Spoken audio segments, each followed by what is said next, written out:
Okay, let's get it. Black girl magic dripping. Yeah, she's on a mission. Keeping our culture lifted. Now you can watch and listen. Tammi Mac. Tammi Mac. Oh, what show is that? It's the Tammi Mac Show on Fox Soul. Tammi Mac, hey, Tammi Mac, yeah, who that? Tammi Mac, Tammi Mac, hey, so you know it's Tammi Mac, hey, Tammi Mac. Who that? Tammi Mac. That's who that is, y'all. Hey, it's the Tammi Mac Show, the Tammi Mac Late Show, I might add, on Fox Soul. Tonight, we're talking about why Chicago's mayor is being sued for playing favorites. It's funny to me, but all politicians play favorites. That's why you become a politician, so that you can, it's the power, baby, the power. They should call them powerticians, not politicians. We'll talk about it. The first anniversary of the tragic death of George Floyd and Bill Cosby's parole being denied. Ooh, we get into it today.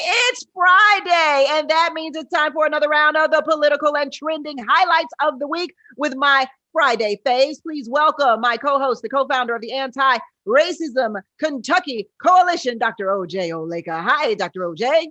Hey, Tammi Mac, good to be here. Comedian and filmmaker Alicia Cooper. Lily is what I call her. Hey, Alicia.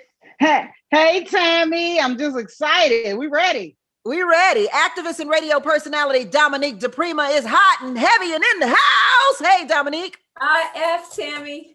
And political analyst Ed Sanders is here with us today. 3-day weekend. Let's go. 3-day weekend. 3-day weekend for some people, not for everybody though. Some people still got to work on Monday. I'm working on Monday. You have one of the best jobs in America, so work is great. Work is great. Yeah. Listen, I talk so much that I'm tired of talking. I'm tired of hearing myself talk. I think I'm going to become a mute in my retirement days. You won't hear a peep from me. That's for sure. So let's hear a peep from you all, though. Let's see what we're going to start with today. Shall I go light or shall I take it hardcore heavy?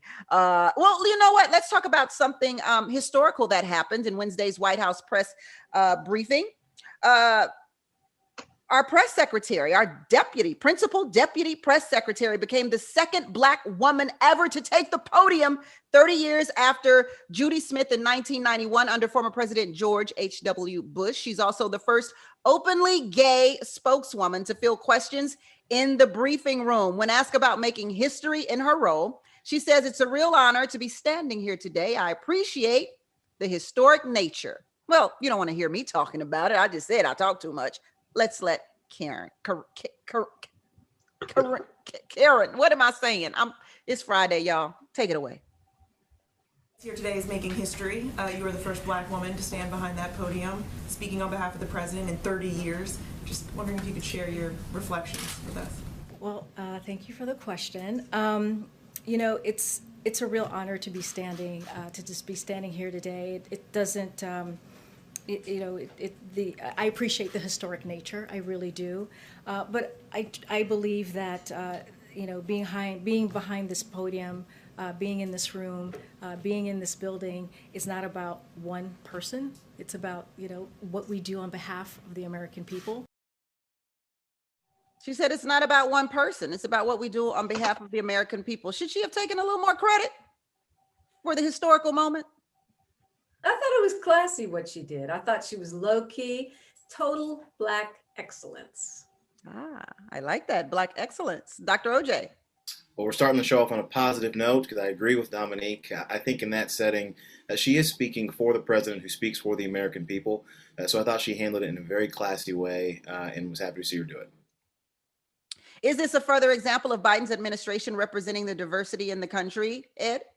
Yeah, I think so. I mean, it's not even that I think so. It absolutely is. When you step into the presidency and you're building your administration, the face of your administration and a lot of the key posts say a lot about your selection, say a lot about your priorities and your inclusivity.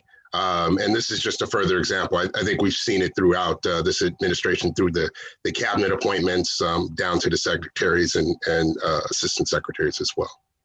Alicia, your thoughts? Yeah, I thought she slayed. I mean, she looked great in yellow. That was her color. And I mean, I was excited. I was excited. Like you said, it's been so long since Judy Smith held it briefly, and now we have her. She's excellent, and I was just excited. It was unexpected for me. I was like, "What's happening? What's happening?" When I started walking up to the podium, I was like, "Did Joe get shot?" I didn't know what the hell. What was going on? I didn't know what, and I was like, "Oh, this is a good day. This is an example of his inclusivity." Chicago Mayor Lori Lightfoot is being sued for only doing interviews with people of color. A reporter with super conservative news outlet The Daily Caller is suing the mayor over her new interview policy. She says she'll only grant one-on-one interviews to journalists of color. According to new legal documents obtained, he submitted an interview request on May 20th, followed up by another the next, and a third email 3 days later, but got radio silence from Lightfoot's office. He claims Lightfoot has granted at least one interview request from a self-identified Latino reporter, but his own request went unanswered. It kind of reminds me of Lenny Williams. Y'all, I knocked on the door, but my knocks went unanswered. I played my records until I just didn't want to hear them anymore. The mayor said she's sick and tired of looking at local media in Chicago that is pretty lily white. So she's taking matters into her own hands and only granting one-on-one with people of color. And yeah, so let's go. Are we for this or against this, Dr. Oleka? Well, I'm against it, and the reason why I'm against it really might be different than what you might suspect. I mean, it's pretty difficult as an elected official to openly say that you are not going to do business with white media members. I don't know that there's a constitutional level or concern there, but I mean, obviously you're going to catch a lawsuit for this, and we'll see what the judge says. Now, I certainly obviously respect and appreciate that she wants to uplift Black journalists and people of color who are in the media. I think that's a good thing. I think there's a different way to do it than just not taking interviews with white people. I think that's going to get you in trouble as an elected official. So we'll see. I'm not for it, and we'll see what the judge says about it. Yeah, she should have kept it don't ask, don't tell policy. She should just just did it and just didn't tell anybody she was gonna do it. You know, it's just be unavailable to all the white people. Alicia, your thoughts there? Yeah, like you said, you definitely don't verbalize it. Like, come on now, you could figure out a better way to do this. Lori Lightfoot was real heavy-footed when she came up with them daggone rules, and she know people gonna be coming. And the guy that complained, he already know he never get the interview. Like, you gonna force her hand to meet with you if you don't sit down somewhere. Lori said she ain't meeting with you. She said what she said, and she's working with Black folks and Latinos, and you know, hey, I mean, you'll see what we'll see.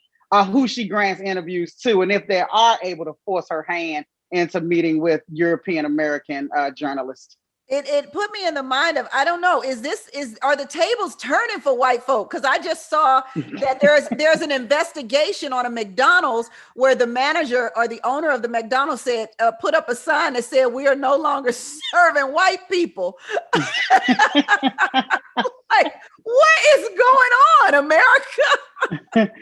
I think the white rain is coming to an end. Anytime you can't get a Big Mac round here, it's coming to an end. The place that has over 1 billion served.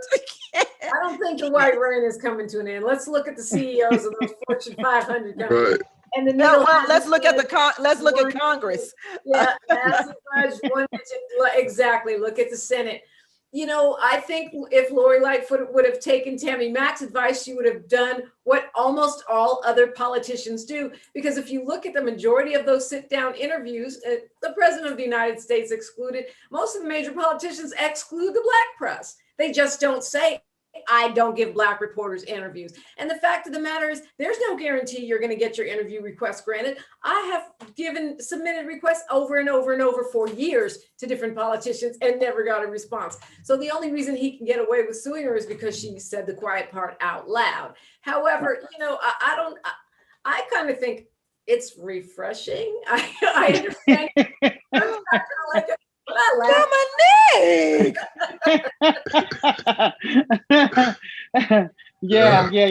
I hear what you're saying, Dominique. The white rain ain't over, but it's got to start somewhere. And I think a Big Mac is where it begins. They need to check their special sauce because it's on now. I I am so mad at y'all. Why are you coming down? Look, listen, today's white people have done nothing to you. Nothing. Today's. As a black reporter that never gets called on, I did have to laugh. That's all I'm saying. I guess I can agree with that part.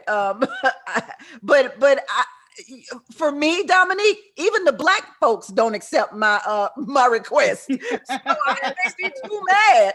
Beyonce ain't never been on the Tammi Mac Late Show. Haven't been on my show either. Now that you mention it. Ed, what it's funny. I tend to agree with Dr. Olake on this. I don't think she should have said it publicly. And what's funny is I look at it more internally to her and her operation, that wow, your press team doesn't seek out the reporters of color and uplift them. She didn't actually need to say it. They just needed to go out and secure the interviews. And she could do that rather affirmatively. I mean, the whole issue that she's raising is a valid one. I think you see this, every day. We've got African Americans that are applying for jobs and you don't get the call back. And that's what we're trying to overturn and get past. But from the mayor's standpoint, just do it affirmatively. You don't need to even say that you're doing it. It will show in the interviews. And she's also exposing how few black journalists are even being hired in Chicago.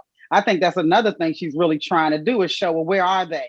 Why aren't they reaching out to me? I want to give a shout out to the Vice President, Kamala Harris, because she did grant me an interview. She didn't have to do that. She didn't have to say, I'm only giving black reporters interviews. It was a big deal when she came on KJLH and granted this local reporter an interview. So there is a lot to be said for that, Ed. You have worked with her in the past, haven't you, Dominique? Yes, I have, but she wasn't vice president at the time. Well, I'm saying, so there's a rapport and a relationship. Sure, yeah. But I do think there was a potential reaching out to a black-owned radio station and to a black host, and I really did appreciate that. Absolutely. Let's appreciate the commercials that come on the Tammi Mac Late Show, because they make me money. We'll be right back on the Tammi Mac Late Show on Fox Soul. Welcome back to the Tammi Mac Late Show on Fox Soul. Shouts out to our technical director, Hailey. Hey, Hailey, thank you for making us look so good on the Friday show. It's the Friday show with Dr. Oleka, Ed Sanders, Alicia Cooper, and Dominique DePrima. Are we ready to get into this chat, y'all? Yeah. Let's do it. I thought Crusher originally had a crush on Ed, but I think we were mistaken. And the crush that Crusher has is on Dominique. Crusher says, Dominique, you get more beautiful every time I see you. Every time. Crusher, I'm about to get a little jealous here now. You got two other ladies on the show. You making us feel insecure, Crusher. So Richard Moonstone, our soulmate, says, why does a gay person expect you to call them gay and not heterosexual to make an important differentiation, but then claim to not understand why boy and girls should be called as so to differentiate? Okay, so let me work this out. And I guess we're talking about gay people because Lori Lightfoot is gay. Or Corinne. And Corinne is also gay. So maybe that's why we're in this space right now. So it sounds like what Richard is trying to say here is, why do gays have to be labeled when there's this new thing that nobody wants to be labeled? Get what I'm saying? This non-binary thing that we're on. Non-binary doesn't mean they don't want to be labeled. It means they want the correct label, which is don't call me a boy or a girl if I'm neither. If my pronoun is they, then say they. Like, that's not labeled. It's just a different label. Yeah, and I think Richard, yeah, I need a whole show. Clarified. I need a whole show for that comment, just for that comment alone, Richard. Now, Incog says, Lori is crazy. You don't tell people you're going to discriminate. You just quietly execute. You're just asking to get sued. See, listen, Black people, we don't understand yet, because we are not used to being the ones to oppress and discriminate. And so we don't know how to properly go about doing that. And Lori Lightfoot is the perfect example of that, right? So there you have it. That's all. Lori don't know, because Lori's not accustomed to oppressing people and keeping people, holding people down. So we can't blame her for not knowing the rules of discrimination. She got to get with other folk on that. Okay, let's get back to the show here. I feel like that's too heavy. So let's go here. What's up? I'm gonna talk a little sports for the fellas. Russell Westbrook was not happy on Wednesday night after a fan dumped popcorn on his head as he was being helped out of a game in Philadelphia. In an after-game interview, Westbrook said the behavior is BS. Take a look at this. I was leaving out, and then I just felt popcorn on top of my head, and to be blatantly honest, man, it's getting out of hand. Getting out of hand. He is now calling for the NBA to institute some form of consequences of fans who take things a little too far. And I think the NBA, or maybe the stadiums, are doing that. They have suspended several fans before, and this was no different. They suspended that fan that threw the popcorn on him, apparently from having season tickets to those games. Ed, how do you feel about that? I agree with Russell. It's funny. It's just this evolution, right? I don't think fans today are any different than fans in the past. I think the evolution of today's athlete has changed. The stature, their preeminence in society, and certainly their wealth, right? If I'm a $200 million man, you certainly aren't going to throw popcorn on me and me accept that. But I think what they're asking the league to do is not really a league response. I mean, it's a court response. This is something where I think, as they reference, because there were incidents in New York, specifically the one in New York, popcorn is popcorn. But in New York, a fan spit on Trae Young while he was at the sideline. And, you just can't do that out in the street. You can't spit on people anywhere without the threat of being, cited by the city attorney or DA in your region. And that's what needs to happen when you've got some of the more egregious fan conduct. And it gets to the point where, years ago, I think most of you will remember in Detroit, the Malice in the Palace, where fans threw something at athletes, and Ron Artest and a couple others went right into the stands. And I remember watching that at the time, and I didn't have a problem with the athletes going in. I understood why the NBA had a problem with it. You don't want your athletes, engaging with the fans in that way, and it leaves a black eye. I hate that term, but sorry for using that. A poor look for the athletes in the fans' eye. But all told, I think Westbrook and others are very right to raise this issue and try to get some sort of resolution here. Yeah, you can't have NBA stars beating up fans. Doesn't quite seem like a fair fight. It's like Mike Tyson coming out of the ring to beat up, spectators. We don't want to do that for sure. The optics are very bad there. What's your thoughts, Dr. Oleka? Well, you actually did have that in the past. You did have NBA players going into the stands and beating up folks. I actually saw some clip. I think it was from the late 80s. There was an NBA player who went into the stands, punched a guy in the face, and then went back to the bench playing the game. So I think this is a good thing when the NBA takes it very seriously when a fan throws popcorn, because, as Ed said, one day it's popcorn, the next day it's spitting, and then after that it's something worse in terms of maybe some racial slurs. We saw that in the Memphis-Utah game. Maybe the fan tries to be physical with the athlete. And the other thing about this, too, is that Russ was injured. I mean, he was leaving the game because he was facing an injury. They were losing. There was something, if you're trying to build a family-friendly atmosphere and entertainment for athletes, that you make it so. Because what you also don't want is for some young kid to see how that older adult fan is treating this NBA player. And again, look, the NBA player is probably black. So then you have a situation where, because a fan of the opposite team is treating this black man with disrespect, again, regardless of the fact that this man has incredible talent, that's why you're paying to see him, He's worth more money than you. That's why he's making, as Ed said, $200 million over the course of a contract. It's a very bad thing if you have those young kids think, well, I can treat anybody this way because this adult did it. So I think it's good the NBA is doing it. I'm glad that Russ said something. I hope that these fans who do this type of stuff get kicked out of every game. Yeah, the prime words you said there were family friendly. So you absolutely, the NBA is it's a family friendly event, and it should be kept that way. All that fighting, including the games, the baseball games too, because baseball games get pretty raw, and I don't know, baseball fans be going in. Dominique. Yeah, I mean, I've been to plenty of different sports events where the atmosphere in the stadium or arena was pretty scary. That tends to be more like boxing and football, those Raider games and some of the big fights. But you don't want to see that in NBA games, because then you don't feel comfortable bringing your kids. And I don't think it's good for the brand. It seems really out of place during the COVID era, where everybody's supposed to be keeping apart and keeping their germs off people anyway. And with all of the violence and sort of mental health episodes that we've seen in the news lately, with the reopening and people being on edge because of the year of pandemic, I just think this is not a precedent that we want to tolerate at all. With stadiums reopening, with cities reopening, and fans coming back in, I think we're going to have to keep people reined in, because people are just a little wild right now. Yeah.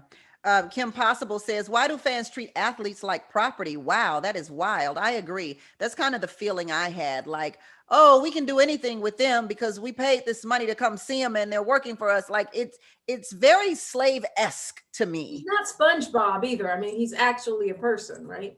Yeah. Exactly. Yeah. It's those racial undertones that are really concerning. I mean, like, you can think back to like the big soccer games in Europe where they're throwing bananas out on the field and that sort of stuff. It, and Kyrie Irving this week was asked about, playing in Boston and what that's like. And, he kind of chuckled and like, look, you can pull any NBA player in here. Boston is one of those cities where it's difficult to play for African Americans because of the crowd interaction. And it's usually along racial lines. Wow. Yeah, I do believe the NBA and those stadiums have to do something about that. You can't just go around just calling folks something, but you paying to see them, and then you got a racial problem with them. It's stupid. It's stupidity. It's ignorance to me, Alicia. Yeah, and also, I mean, this was a game where the home team was clearly way up, and Russell was injured. And I mean, he forgot he had an ankle injury. He was so busy trying to get to that damn man. Russell was hot. And I don't blame him. And this fool was so ridiculous. Who gonna throw a $25 tub of popcorn at somebody? This income inequality. I wish I would throw $25 of popcorn on somebody's head. But I just wish they had let Russ get to him, because that would have stopped all the madness. I was like, let him go. I was no. Then they would have sued the NBA and Russell. That's what would have happened, But like, well, who was it? Was it Charles Barkley or somebody? They said I'll write the check. Some checks are worth writing, Tammy. I concur. Cecilia says not all of them get that type of money. Well, listen, the ones that don't get that type of money, ain't nobody interested in fighting them. I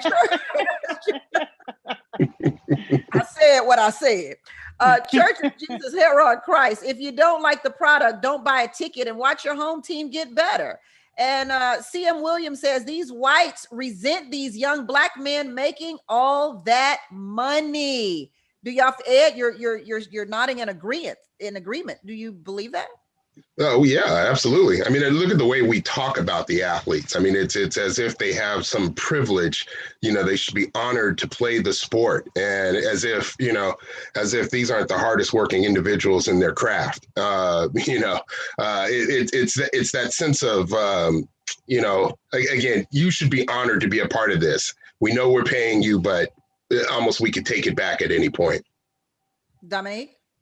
Yeah, I mean, I think that's traditionally a problem in sport, and this idea that athletes are overpaid. When you look at how long their careers are, and then you divide that up over a lifetime, yeah, okay, if you're making 200 million, yeah, it's still a lot. But for the average athlete, they're really not making that much over the course of the career. And the commitment that has to go into those careers, and the very, very small percentage of athletes out of all the hopefuls that will ever make it on the professional playing field, they deserve to be there, and they deserve to get what they're making and more.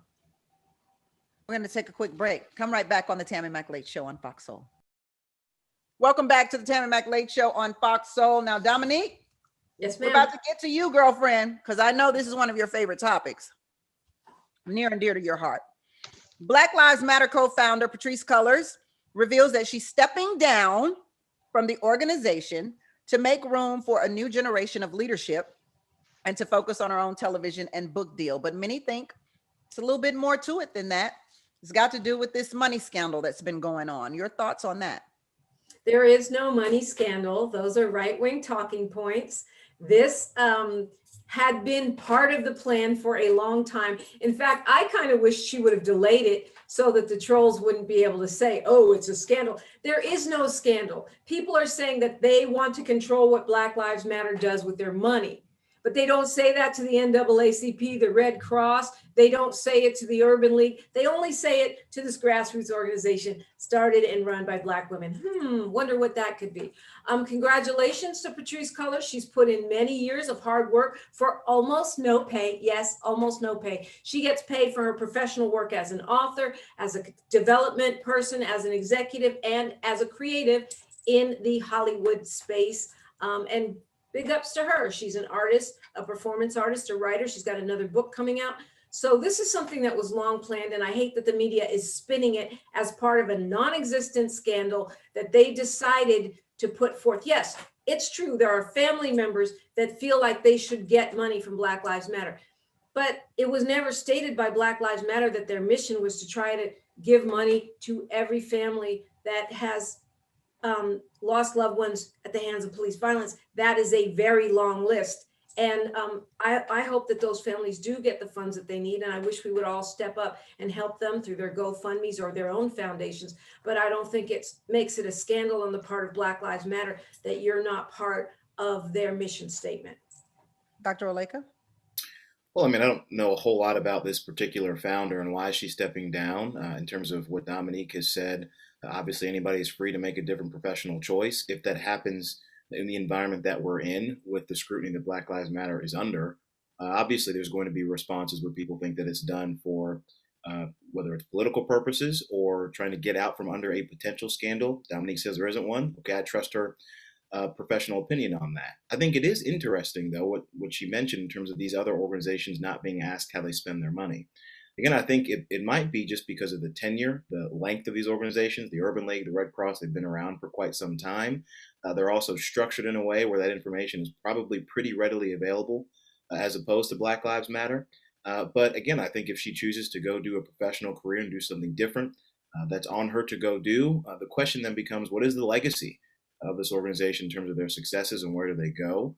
Because obviously the idea of Black Lives Mattering is very different from the organization itself and what they stand for. Yeah, but you know, that's not actually true about the Red Cross. There's a lot of questions about where their dollars go. And some of these other organizations, I won't say that of the NAACP, but just because you've been around forever doesn't mean you can't have a scandal. And Black Lives Matter, this whole supposed scandal started because they put forth a very transparent report on what they're doing with their money, and people didn't like it. That's your opinion, but they raise their money and they get to decide what to do with it. Alicia? Yeah, I mean, I feel like Dr. Olega said, I'm not as well versed in this as I would like to be, but I felt like when it first came out that it felt like some sort of a witch hunt because like Dominique said, I never heard them running down what other people who founded organizations did with the money or if they bought a house. I mean, Black Lives Matter is 10 years old. I'm like, can she have a purchase? I didn't understand how it all worked. Was she supposed to live in squalor? So I just felt like it was a witch hunt, and I know she has other deals. I did read that she has a book deal, and I think they're turning something into a series. She has money that she makes completely outside of Black Lives Matter. So I'm like, I just felt like it was very unfair, the attacks on her, and yeah, the timing does look bad because it gives trolls and ill-informed people an opportunity to say, see, we ran her out because we exposed her when that doesn't even appear to be the case. Yeah, I think that's interesting that the timing of it all is interesting too. I wish she would have done it much later as well, if that's in fact the case, and it's not because people are wanting or requesting an investigation. Ed?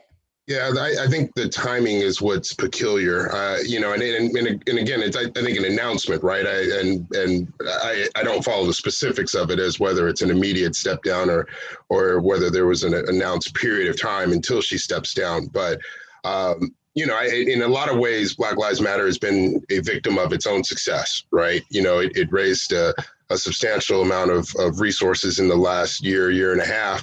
And, you know, it's brought out a lot of detractors that have been very public. Very clearly, it's an issue that's targeted by the right wing activists. And I think you see that in the accounts and the stories that are being written about them. But ultimately, the real point about this is, what is their legacy? And when you start to look at police reform, I would have liked for her to stay through the process of getting the George Floyd Act passed through Congress and signed by the president.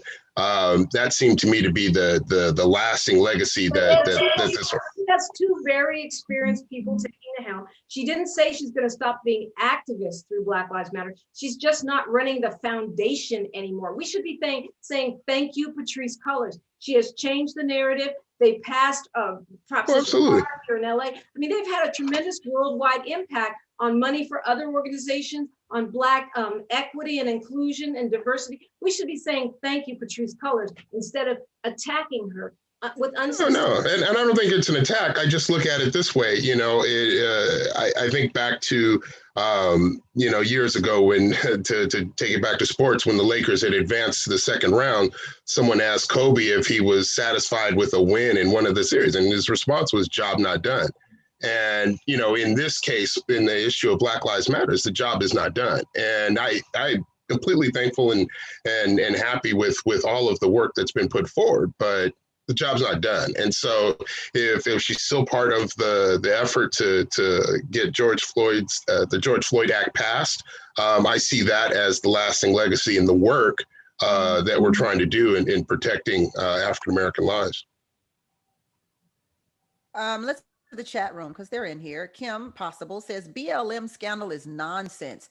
People don't want them to have money. It's ridiculous. I get they need a structure on what they're doing with the money, but I believe she did not steal the donation. Well, she absolutely did not steal donations. That absolutely did not happen. Yeah, she has a job. CM Williams, they're doing the work that most of us are not willing or courageous enough to do. And then I think the buying spree of 4 homes and the timing of her announcement makes her look somewhat suspect to BLM critics or naysayers. I believe that's exactly why we're having this conversation. Over the past 2 years, she bought a home with her brother. She bought her mom a home in Inglewood, and she bought herself a home. And by the way, for people that don't know, 1.4 million in LA will buy you a shack. Well, but again, and I recognize, Dominique, again, this is very important for you, and this is it's important for Black people, not just me. But here's the reality. Black Lives Matter as an organization, again, is different from the broader movement in the way that people understand it. When you're talking about an organization and an organizational structure, regular people, Black or white, will look and see the leader of this foundation purchase 3 homes in California. Now, again, there could be nothing wrong at all. Jobs. If she was an NFL player, she'd be on the cover of People magazine for buying her mother a home. Because she's a Black woman activist, she gets criticized as if she's stealing. That's BS. She's Dominique, a success. I would respectfully disagree. She's not getting criticized because she's a Black woman activist. She's getting criticized because she's the leader of a foundation and buying 3 homes. Now, as you mentioned, that money, again, like you said, as you mentioned, she has other jobs where she gets paid. And so clearly there is no criminal activity or she would be in prison. But the reality is when you do this in the manner in which you do it, it creates the environment for conversation. So as you said, perhaps it is the best thing for her to step away and not draw attention to her from critics in a way that would hurt their organization. You said in the manner in which she did it. You mean giving a down payment and paying your monthly mortgage? I don't understand what that means. No, I'm saying the manner in which she decided she was going to step down. Oh, to step down. Got it. Okay. Well, Black Lives Matter. Thank you, Patrisse Cullors. We appreciate you. Thank you, Patrisse Cullors. We appreciate you. Let's go to But break. you know what? But before we move off that, we did touch on this with the athletes, right? And sort of this entitlement of like, blaming the athlete for being rich and not being able to accept that. I think that's the case here as well. Because if you looked at comparable funded nonprofit organizations, yeah, their executive directors make, probably far more than what Patrice is making. And, the conversation there. Yeah, is a relevant one. And so that she's bought a home 2 or 3 is almost irrelevant, because when you look at the pay scale for an organization that size, I do think she's undervalued. Yeah, Well, but we're not supposed to have anything. We're never supposed to have anything. If I may say this, it wasn't Black people that created this nonprofit situation in the first place. Is you getting mad now because we on? Game recognized game, baby. We'll be right back. But see, but also, let me say one quick thing. We gotta go to break. We gotta go to break. Okay. Welcome back to the Tammi Mac Late Show on Fox Soul. If only y'all could hear what's going on in the middle of the commercial breaks with these people on the show. According to the Shade Room, online retailer Shein found themselves in hot water earlier this week after a photo of one of their products made its round online. Oh, what is the product? Well, the product is a Black phone case featuring cartoon art that shows the arrest and chalk outline of a Black man. A white hand can be seen drawing the outline while the Black character looks on with a frown on his face. The art also shows the character whom the white hand belongs to is wearing a long sleeve blue shirt, which critics interpreted as a police officer's uniform. Well, social media users did not respond well to the phone case, with some pledging to stop making purchases from the site. On Saturday, the company responded to one of those users and addressed the product, saying, Shein responded in a post saying, the art was created in reaction to the 2014 murder of Michael Brown in Ferguson and meant to show support for Black Lives Matter. Shein also revealed that they removed the product from their site out of respect, but also because they never got the artist's permission to use the art, which was not meant for commercial use. I don't even know where to start with this one. How you gonna say Black Lives Matter and then you don't even get permission from the artist to sell their artwork, assuming that the artist is Black? Well, I know that artist is probably headed for a nice little payday there. I think the travesty in this is certainly this was offensive, but the travesty here is that there's actually a market for that case. The product got pulled off the site, but I don't think there's any doubt that product would have sold very well, and that says more about this country, and it says a lot about where we are with regards to Black lives, just to build off the last segment. When you say that the product there's a market for the product, what market are you referencing, Ed? Well, I think there's a whole segment of American society that would jump at the opportunity to purchase something like that. And, I don't think that any of us would interpret that artwork as supporting Black Lives Matters, but actually the alternative, which is sort of the Blue Lives Matters sort of mantra, where this is really more poking the bear and finding a way to be offensive, and I think there's a large market for that. I think we see that, and we've seen it at the rallies, we've seen it in the response to all of the George Floyd protests. I don't know that I will look at this in a different perspective, because I've got not a personal example, but again, I'm from Kentucky, of course. Louisville, Kentucky is where Breonna Taylor was killed. We all know and understand that story. There was a business owner, a coffee shop owner, who wanted to start selling coffee that effectively had Breonna Taylor's name on it. And this business owner asked me, he said, what do you think about this idea? And I said, well, I wouldn't do that, because people might view that as exploitative, and you as a white business owner trying to make money off of Black death. Probably not a good idea. But in his mind, he was like, I just want to show support for Black lives, and Black lives matter to me, and this is how I can do it as a coffee shop owner. So I think that sometimes, and really the answer goes to this is why you need to have Black leaders in your senior staff, because I think any Black person could have told you, now look, you can do it. It's probably not going to be received well, so maybe we should try a different tactic. But I think sometimes that intentions are good, but you have a very bad product, which I think this is a very bad product because you don't know what it means. You could have folks that do not value Black life who want to then buy this product as a way to troll Black people.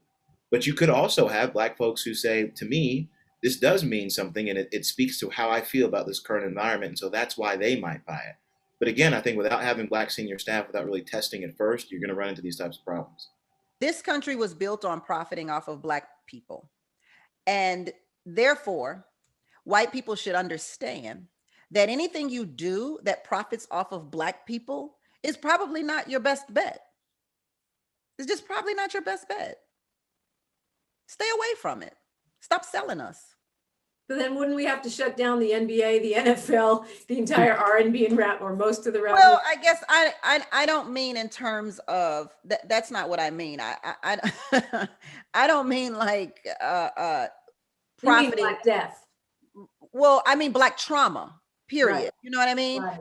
So yeah, I'm not suggesting that if you're paying Black people to do a job or a service, you don't create whatever that thing is. What I'm saying is if you're selling coffee and you want to name your coffee Brianna, but I have to buy the Brianna coffee, then you are profiting off of Black trauma. And this nation was built off of Black trauma and profiting off of it. And it's never a good idea to do that. So if you think that some way lightens your load as a white person and makes you feel like Black Lives Matter, that's not how that comes across to us. And we really don't care what your intentions are. We never think that that's a cool thing. We just don't. I don't know. Y'all Black. Am I right or wrong here, Dominique? No, I think you're right. I think that's part of the conversation we're having about, we talked about this before, about the movies around our enslavement, who's writing it and who's profiting it.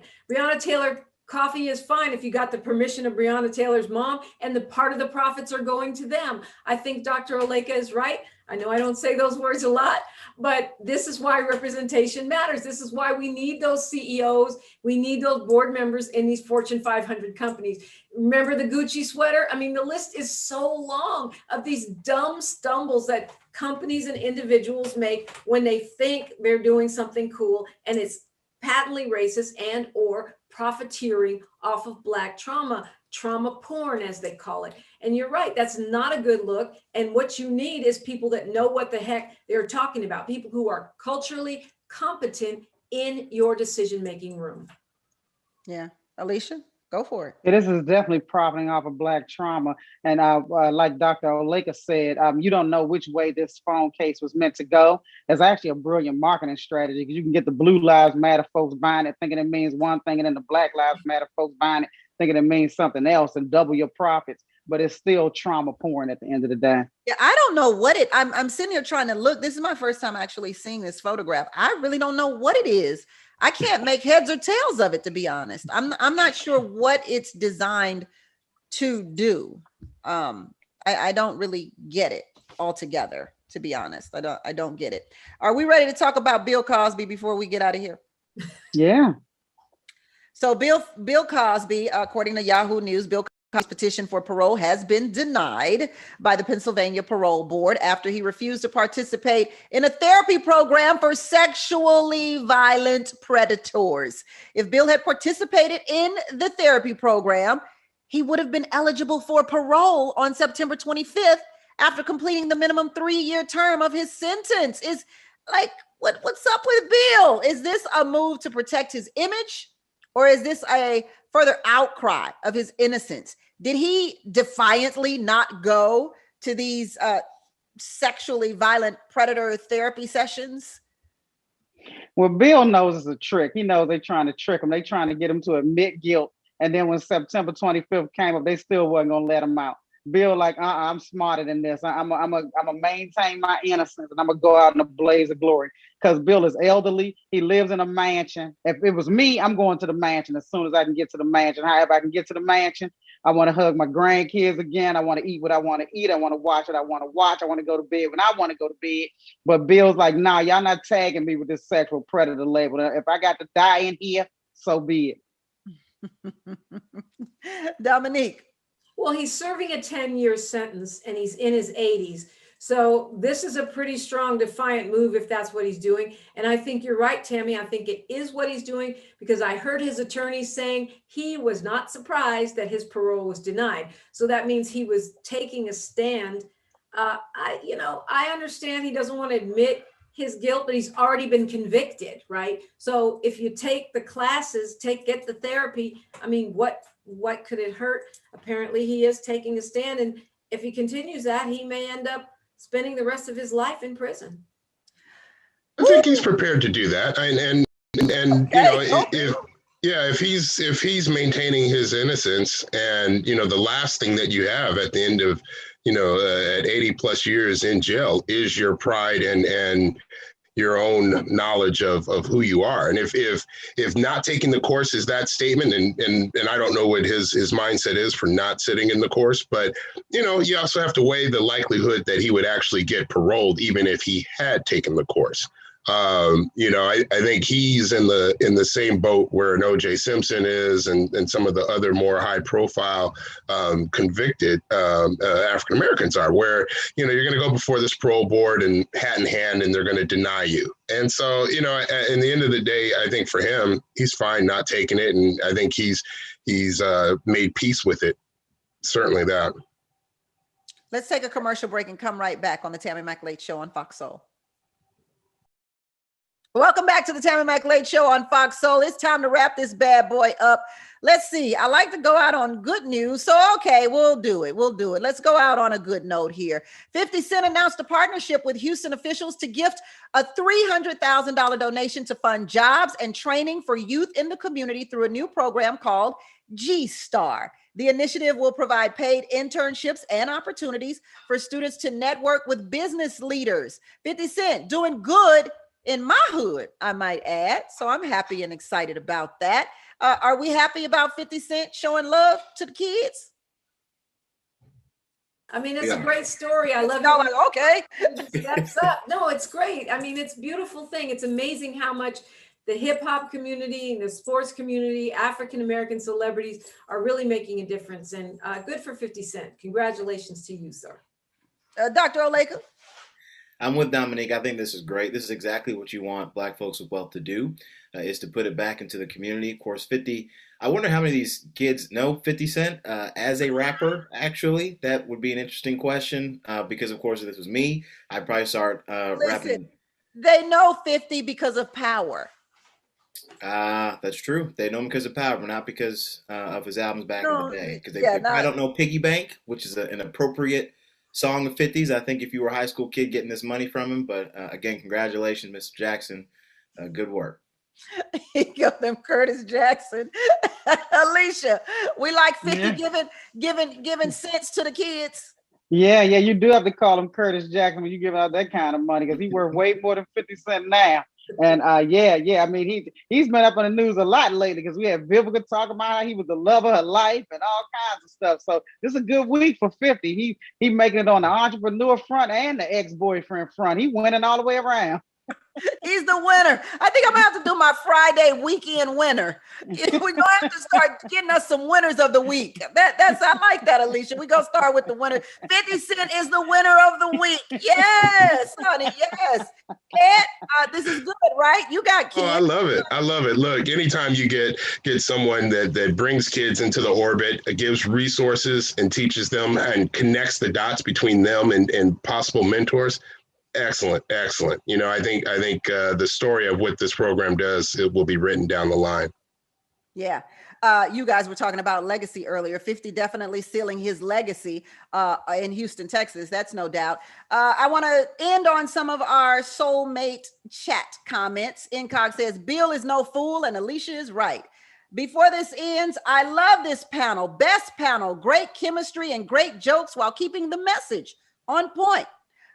Crusher says, free Bill. What can an 80-year-old man do? Nothing. Nothing. They don't plan on letting him out. He watched people walk out from COVID. Early parole and old age this past year. He's not going anywhere, especially if someone is fighting it. And then our favorite loyal viewer, Incog, says 50 Cent not being petty for once. I think we can all agree with that. Not being petty for once. Yes, thank you. Thank you to Dr. Oleka, Ed Sanders, Dominique DePrima, and Alicia Cooper for being my Friday Fave co-host. And until Monday, everybody, that's Memorial Day. Until Monday, it's a blessing to be in your box. Bye, y'all.